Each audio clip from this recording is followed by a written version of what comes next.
Halo teman-teman, Assalamualaikum.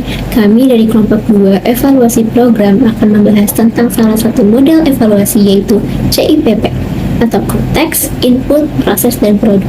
Simak baik-baik ya untuk pembahasannya.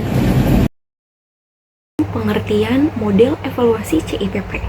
CIPP sendiri adalah sebuah singkatan dari huruf awal 4 buah kata, yaitu konteks, input, proses, dan produk.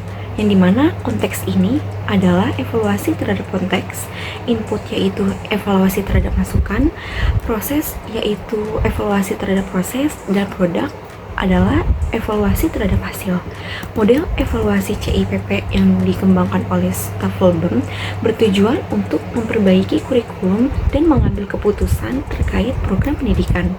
Model ini terdiri dari 4 komponen, yaitu konteks, input, proses, dan produk yang dievaluasi secara terpisah.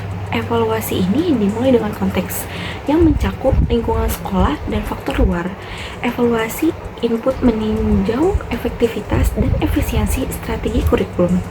Selanjutnya, evaluasi proses dan produk menekankan kongruensi antara rencana dan hasil yang nyata. CIPP ini menekankan evaluasi formatif yang berkelanjutan untuk meningkatkan hasil belajar dan fokusnya mencakup keseluruhan kurikulum dan lingkungan pendidikan. Penilaian membandingkan kinerja aktual dengan standar yang ditetapkan, mempertimbangkan berbagai faktor seperti performa siswa, kemampuan guru, dan fasilitas sekolah. Model ini digunakan secara luas dalam evaluasi pendidikan karena keberhasilannya itu sangat terbukti. Adapun 4 komponen model evaluasi CIPP. Yang pertama, evaluasi konteks. Evaluasi konteks adalah upaya yang menggambarkan dan merinci lingkungan, kebutuhan yang tidak terpenuhi, populasi dan sampel yang dilayani, dan tujuan proyek. Yang kedua, evaluasi input atau masukan. Evaluasi masukan adalah kemampuan awal siswa dan sekolah dalam menunjang program makanan tambahan anak sekolah, antara lain kemampuan sekolah dalam menyediakan petugas yang tepat, pengatur menu yang andal, ahli kesehatan yang berkualitas. Yang ketiga, evaluasi proses. Evaluasi proses dalam model CIPP menunjuk pada apa kegiatan yang dilakukan dalam program, siapa orang yang ditunjuk sebagai penanggung jawab program, kapan kegiatan akan selesai. Dalam model CIPP, evaluasi proses diarahkan pada seberapa jauh kegiatan yang dilaksanakan di dalam program sudah terlaksana sesuai dengan rencana.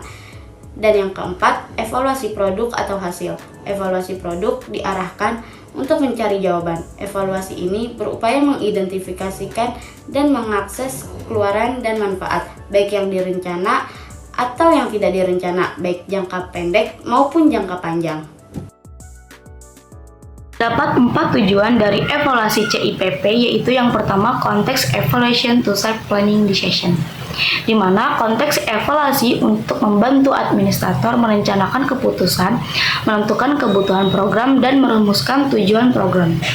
Dan yang kedua yaitu input evaluation structuring decision, di mana kegiatan evaluasi ini bertujuan untuk membantu mengatur keputusan, menentukan sumber, alternatif apa yang akan diambil, apa yang akan direncanakan, strategi untuk mencapai kebutuhan, dan bagaimana prosedur kerja untuk mencapainya. Dan yang ketiga yaitu evaluation to serve implementing decision, di mana kegiatan evaluasi ini bertujuan untuk membantu melaksanakan keputusan dan sejauh mana suatu rencana telah dilaksanakan, apakah rencana tersebut sesuai dengan prosedur kerja, dan apa yang harus diperbaiki. Dan yang keempat yaitu product evaluation to serve recycling decision, di mana kegiatan evaluasi ini bertujuan untuk membantu keputusan selanjutnya dan hasil apa yang telah dicapai, apa yang akan dilakukan setelah program berjalan. Model CIPP memiliki beberapa kelebihan, di antara lain yaitu lebih komprehensif. Karena objek evaluasi tidak hanya pada hasil semata, tetapi juga mencakup konteks, masukan, proses, maupun hasil. Selain memiliki kelebihan, model CIPP juga memiliki keterbatasan.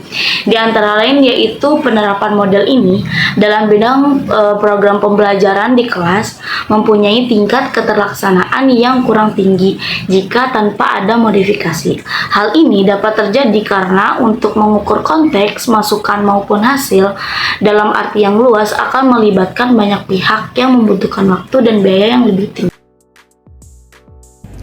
Jadi dapat disimpulkan pada pembahasan kali ini bahwa model evaluasi CIPP adalah pendekatan komprehensif untuk mengevaluasi kurikulum, terdiri dari evaluasi konteks, input atau masukan, proses, dan produk atau hasil. Tujuannya adalah memberikan wawasan dalam efektivitas dan efisiensi program pendidikan serta dasar untuk perbaikan. Meskipun kuat dalam komprehensivitasnya, implementasinya di kelas membutuhkan pertimbangan dan modifikasi karena kompleksivitas pengumpulan data. Ini menekankan perlunya penggunaan yang bijaksana dan adaptasi agar model ini efektif dalam konteks pendidikan.